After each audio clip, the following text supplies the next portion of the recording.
ఆస్తి అంటే వాళ్లకు పిచ్చి. ఆస్తి ఉంటే చాలు, ఇంకేమీ వద్దనుకున్నారు. ఆస్తే సర్వస్వం అనుకున్నారు.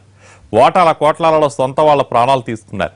ఏ పొలం కోసం గొడవ పడ్డారో చివరికి ఆ పొలం మిగిలింది తప్ప దాన్ని అనుభవించుకోవడానికి కూడా ఆ నలుగురు అన్నదమ్ములు తనువు చాలించారు. వృద్ధ తల్లిదండ్రులకు కడుపు కోత మిగిల్చారు. ఆ ఉమ్మడి కుటుంబంలో చివరకు మిగిలింది విషాదమే.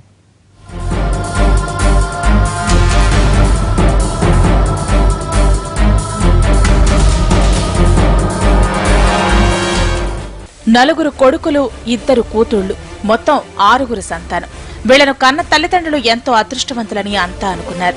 ఇప్పుడు చూస్తే 2 కూతుళ్లు మిగిలారు తప్ప 4 కొడుకులు ఈ లోకంలో లేరు. ఆస్తి కోసం వెంపర్లాడి ప్రాణాలు తీసుకున్నారు. కన్నవాళ్లకు కడుపు కోత మిగిల్చారు. నిజామాబాద్ జిల్లా బాన్సువాడ మండలం దేశాయిపేటకు చెందిన ఆ కుటుంబంలో ఆస్తి చిచ్చుపెట్టింది, చంపుకునేలా చేసింది. స్థానికంగా ఉండే గాండ్ల బాల్శెట్టి గంగవలకు 4 కొడుకులు, 2 కూతుళ్లు. వీరిలో 3 కొడుకులకు 2 కూతుళ్లకు పెళ్లి చేశారు ఆ దంపతులు. పెద్దలు ఇచ్చిన 3 ఎకరాల భూమిని కష్టపడి 33 ఎకరాలు చేశారు. ఎంతో కష్టపడి ఆస్తిని కూడబెట్టారు. ఇదే వారికి శాపంగా మారిందేమో.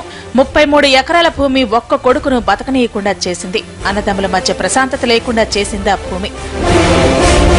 4 కొడుకుల్లో పెద్దవాడు గాండ్ల రాములు, రెండోవాడు గాండ్ల చిన్నరాములు, మూడోవాడు శ్రీనివాస్, 4గోవాడు గంగాధర్.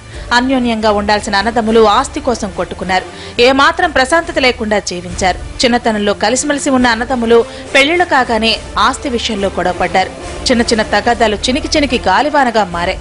ఆస్తి తగాదాలు సోదరుల మధ్య దూరం పెంచాయి.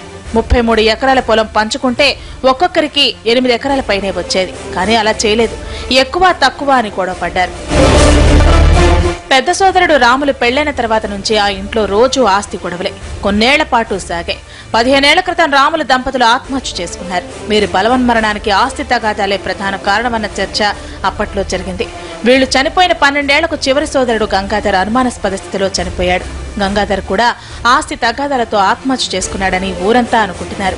అయితే ఈ విషయం స్టేషన్ వరకు వెళ్లకుండా మిగతా 2 అన్నదమ్ములు మేనేజ్ చేసినట్లు తెలుస్తోంది. 3 రకము పోయింది. 1 ఎకరం దాకా ముందు ఈ కొడుకు దగ్గర నా కొడుకు దగ్గర నేను. రాములు దంపతులు గంగాధర్లు సూసైడ్ చేసుకున్నారని అనుకుంటున్నా వీరి చావుల వెనక మిగతా 2 అన్నదమ్ముల హస్తం ఉందన్న అనుమానాలు కూడా ఉన్నాయి. ఎవరూ ఆత్మహత్యలు చేసుకునేంత పిరికివాళ్లు కాదని ఆ తల్లిదండ్రులు గట్టి నమ్మకం. కళ్ల ముందే పెద్ద కొడుకు, కోడలు, చిన్న కొడుకు చనిపోవడంతో ఆ తల్లిదండ్రుల గుండె పగిలింది. మిగతా 2 కొడుకులను చూసుకుంటూ బతికిడ్చేవాళ్లు.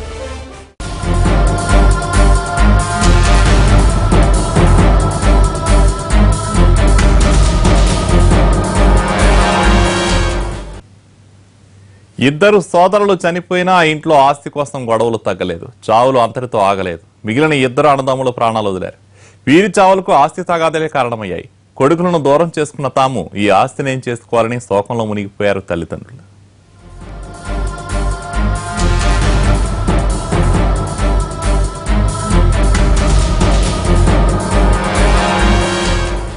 తాము బతికి ఉన్నంతకాలం ఆస్తిని పంచుకోకూడదనుకున్నారు ఏమో ఆ తల్లిదండ్రులు. అదే వారి పాలిట శాపంగా మారింది. 2 కొడుకులు చనిపోవడంతో మిగతా 2 చిన్న రాములు, శ్రీనివాస్కే పొలం దక్కింది. వీరిద్దరికీ పెళ్లిళ్లయ్యాయి. సంతానం కూడా ఉంది. 33 ఎకరాలు వీరివే. వీళ్లైనా సుఖంగా ఉన్నారా అంటే అది లేదు. పొలం కోసం వీరి మధ్య కూడా గొడవలు చెలరేగుతూనే ఉండేవి. అయితే సోదరుడు చిన్నరాములను చంపేస్తే మొత్తం 33 ఎకరాలు తనవే అనుకున్నాడు శ్రీనివాస్. గతేడాది నవంబర్ 26న చిన్నరాములను చంపేశాడు. ఈ ఘాతకానికి పాల్పడింది శ్రీనివాసేనని తేలడంతో అరెస్టు చేసి జైలుకు పంపించారు పోలీసులు. తమ్ముడి చేతిలో చిన్నరాములు చనిపోవడంతో అతడి భార్య ఇల్లొదిలి వెళ్లిపోయింది. 2 సోదరులు ఆత్మహత్య చేసుకోవడం, మరొకరిని చంపేయడంతో 33 ఎకరాల పొలాన్ని శ్రీనివాస్ ఒక్కడే అనుభవించాడు. ఈ భూమిని బానోత్ గోవింద్ కు కౌలుకిచ్చాడు. పొలంలో పండించిన ధాన్యాన్ని గోవింద్, శ్రీనివాసులు 2 చెరిసగం పంచుకునేవాళ్లు. అయితే పంపకాల సమయంలో తరచూ వీరి మధ్య కూడా గొడవలు జరిగేవి. వీరిద్దరి మధ్య బానోత్ భీమానాయక్ రాజీ కుదిర్చేవాడు. 2ని శాంతింపజేసి నచ్చజెబుతూ వచ్చేవాడు. అయితే శ్రీనివాస్ జైలు నుంచి రాగానే తన భూమిని కౌలుకు తీసుకున్న గోవింద్ భీమానాయకులను బెదిరించేవాడు. తన సోదరుని చంపినట్టే మిమ్మల్ని చంపేస్తానని హెచ్చరించేవాడు. శ్రీనివాస్ సోదరుడు చిన్నరాములు బావమరిది గూడాల శ్యామ్ సుందర్ సీన్లోకి వచ్చాడు. పొలాన్ని కౌలుకు తీసుకున్న గోవింద్ భీమానాయకులకు మద్దతుగా నిలిచాడు. తన బావ మృతికి కారణమైన శ్రీనివాస్ను చంపేయాలనుకున్నాడు శ్యామ్ సుందర్.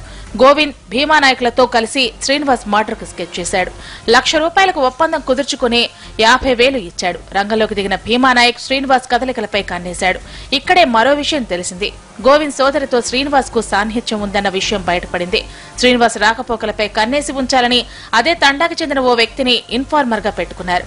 ఈ నెల 8న శ్రీనివాస్ పోచారం తండాకు వెళ్లాడు. అక్కడి నుంచి అర్ధరాత్రి సమయంలో దేశాయిపేటకు తిరిగి వెళుతుండగా గోవింద్ భీమానాయకులకు సమాచారం అందింది. అయితే వెంటనే రంగంలోకి దిగిన వీళ్ళిద్దరూ శ్రీనివాస్ పై కత్తితో దాడి చేసి చంపేశారు.